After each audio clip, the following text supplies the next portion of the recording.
Hello everyone, welcome back to another episode of Crafts with Corey.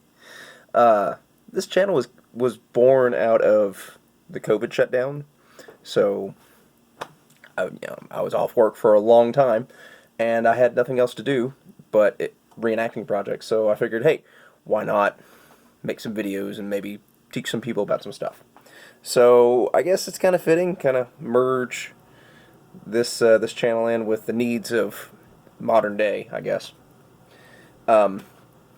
One thing we are encountering with events is obviously having to comply with COVID restrictions and COVID instructions. So, totally fine, no problem. But the issue becomes masks. Yes, wearing a mask is not a problem at an event, but if you're in uniform and your period, you kind of want something, if possible, that goes along with your uniform and all that good stuff. So, I made up, here it is. So, face masks for reenactors at events. Kind of a tricky subject, because it's like, what's period, what's not. But I luckily have a load. I have a lot of parachute material lying around. Camouflage parachute material. So, didn't take much to put two and two together. So, made up camouflage parachute material face masks. So, use two-sided or a double layer thickness of parachute material. For those geeks out there, this is 1950s parachute material from a 64-foot diameter cargo parachute. It was like 3,200 square feet that I bought. Pretty reasonably good. So, I got a lot of material to do things like this. And then the ties are made out of 550 parachute cord. So I figured, hey, this is a good way to wear a mask, and it still blends in with impressions or uniforms. Would soldiers have been wearing masks? No, not necessarily, but this is something that easily could have been made if the need had arisen back in the war. So, I have this as tie tapes, or basically tie tapes, 550 cord.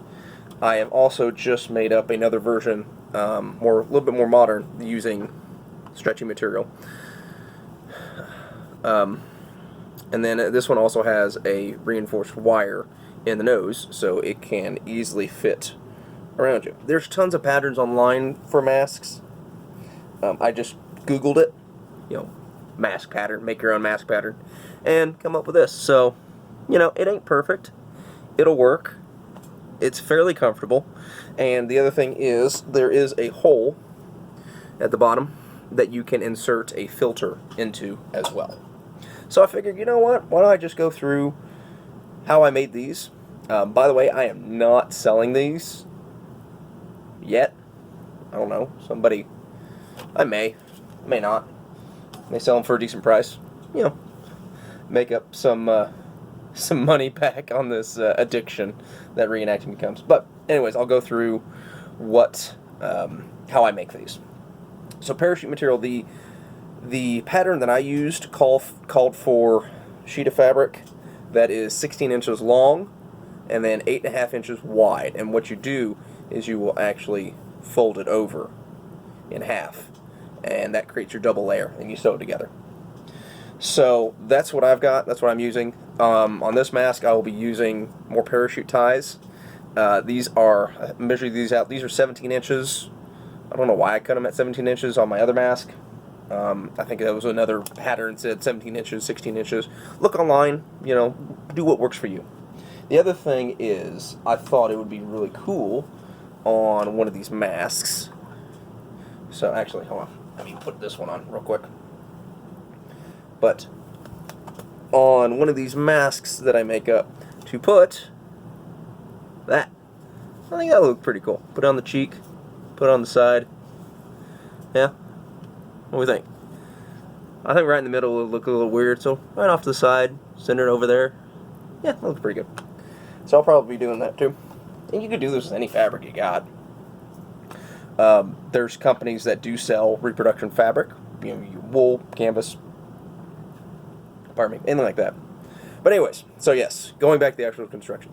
16 inches long, 8.5 inches wide, you fold it over, and you do a simple stitch around the perimeter. Up at the very top here, okay, you leave, about an inch or so gap. That way you can actually turn it inside out, and it leaves you your space to put in your filter. This is a very rough cut, as you can see. Parachute material is not fun to work with. It is extremely stretchy and just goes all over the place and does not handle well at all. So it was kind of fun trying to put this thing together. And it's gonna be weird, it's gonna be off, but that's okay. It all comes out in the wash. Alright. Sewing machine, this is a Kenmore if you care, and just got OD green thread. I am not an expert sewer by any stretch of the imagination, but I understand things, and I'm not afraid to try. So, we'll give this a shot. And just, hey, take me as inspiration. Don't be afraid to get out there and sew, and just try things. I should pin this. I'm not going to, because reasons. Alright, let's see how she goes. Basically just going to make sure that the corners are lined up. And give her a rip. Don't full send this. Just take it slow. I've got it set on a V stitch, just so it's more, just so it's stronger.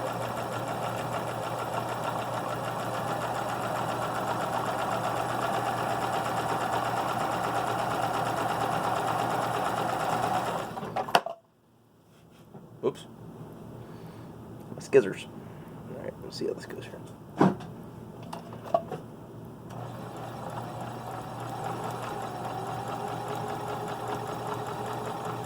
Uh-oh, wait a minute. No, I'm sorry. Okay, I'm sorry. Okay. Every now and then this thing likes to just not, just not. It doesn't like to, sometimes it doesn't like to feed the thread. I'm sure I'm doing something wrong, but okay, take that off. Sorry, everybody. Try to make this a quick video.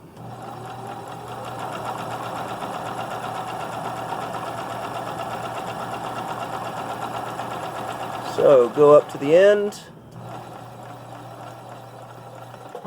and make the turn, make the corner.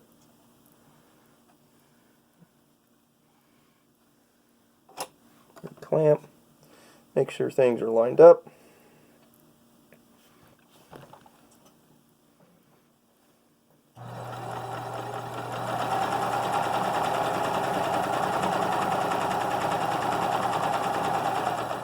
And before I get halfway, I'll stop so I've got the opening.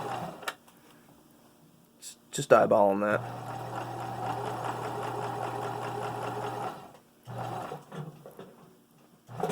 Calling that good. And cut it.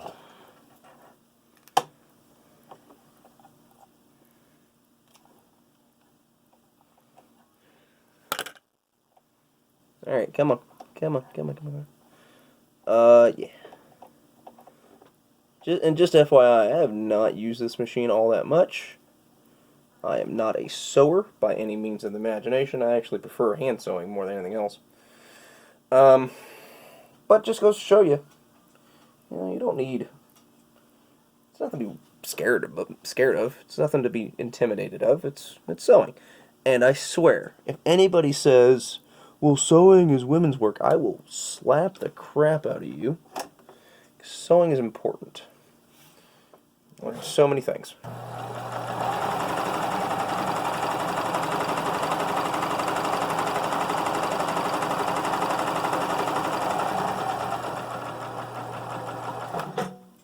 Okay.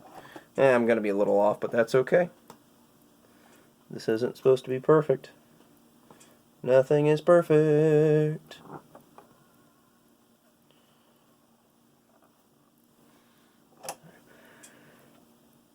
It's gonna be all jacked up and all the things, but that's okay.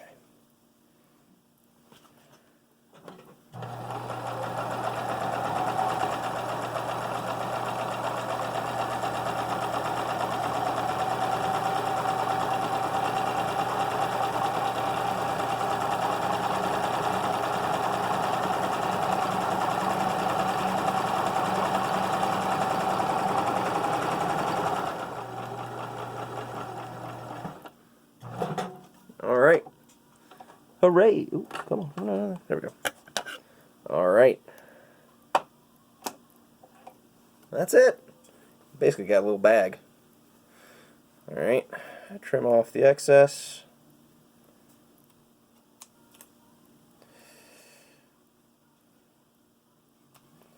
Trim off the excess thread.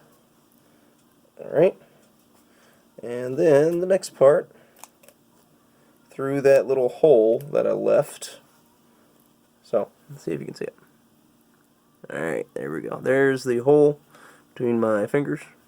Right there. And just sew it around the edge. So, what I got to do now is I got to turn the thing inside out. That way the stitching is on the inside and it looks pretty. So, let's see here. Just turn the thing inside out, feed it through.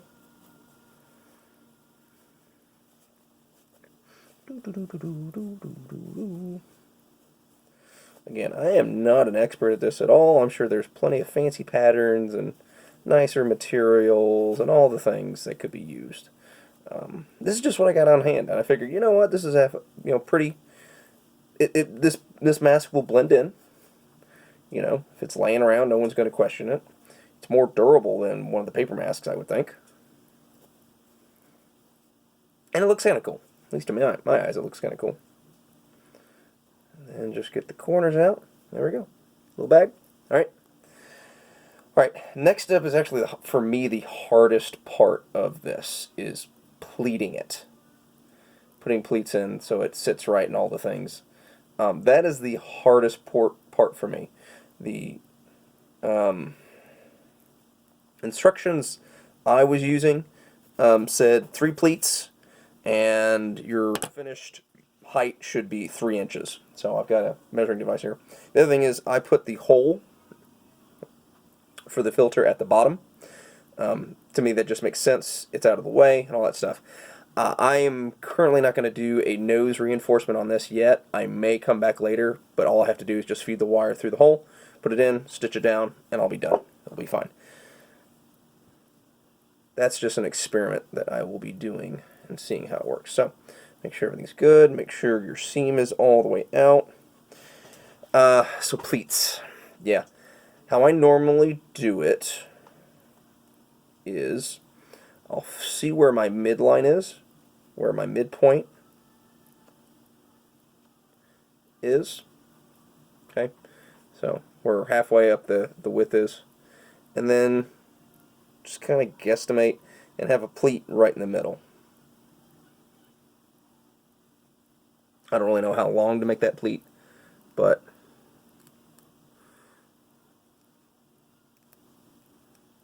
come on. And then I need to pin it so I can sew it down. Ow! That was my finger. Note to self, don't stick yourself with things. So I've got one pleat. Alright? And then I'll do a pleat on each side. Maybe. Let's start with this side here. Pleat on each side. And again, I'm trying to shoot for 3 inches as far as finished width. I'll get a measuring stick out here in a second. Alright, there's one. Apologies, everybody. I'm one of these guys, if I'm doing something, I focus on it. So that's why these videos are kind of crummy sometimes. Yes, my pins are bent. I don't care. Alright, so 3 pleats. Yep. Alright, and my finished length is 1, 2, right at 3 inches. Hey, look at that. Did a thing. 1, 2, 3. Cool. Alright, so all I gotta do is sew that down. Doesn't matter which way you start. I don't think it really matters if there's an inside or an outside. And I'm going to sew right over the needles. So, wish me luck. Hopefully nothing breaks. Again, not fancy.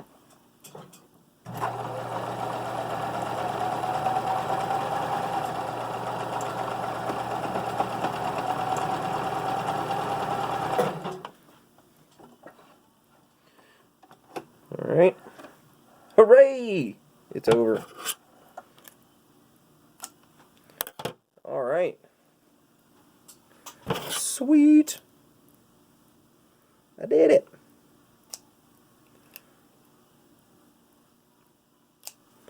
Alright. And there we go.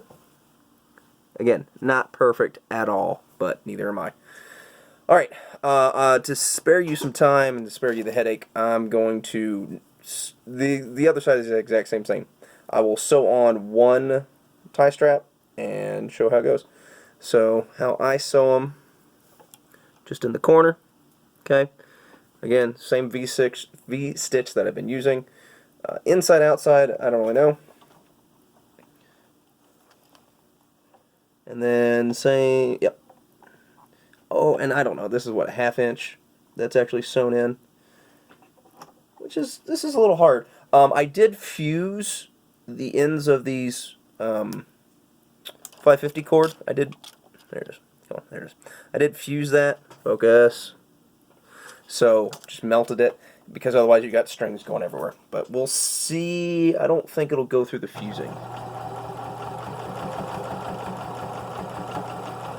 Yeah. It's not happy about that.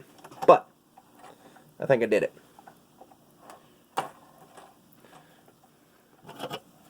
I know, I'm a horrible sewer.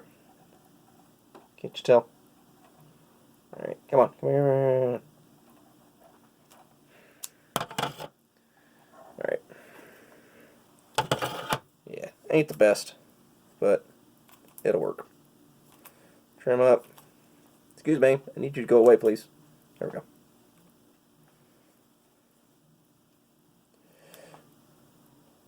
Alright, there we go. We are stitched down. Again, not perfect, but it'll work. There we go. And then you just put one in each corner, and you're done. Hooray!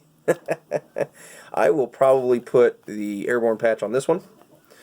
Probably be my main one that I use for events. And yeah, my next project will be, I also do World War I reenacting. So, and we've got a couple events coming up. So, my next project will be making a period correct Red Cross gauze face mask. Finding the gauze is going to be interesting, but that should be also very simple. But that'll be the next project. For other time periods, I don't know. Because I also do Revolutionary War and War of 1812. Probably the gauze would work for that, or just a simple bandana too. Vietnam reenacting, the same parachute material mask will work. But yeah, sometimes you got to adapt and do what you need to do. For those who are in the reenacting field, you know that 2020, everything was shut down. We had no events. So here's hoping that we can still do them. Events are looking at having guidelines that are approved by the local health boards. So social distancing, mask requirements, and all that stuff. So we'll see what happens. Hopefully we can, because it's a pretty good hobby with a lot of good people. But anyways, yeah, this mask ain't perfect, but neither am I, and that's okay. Thanks, everybody.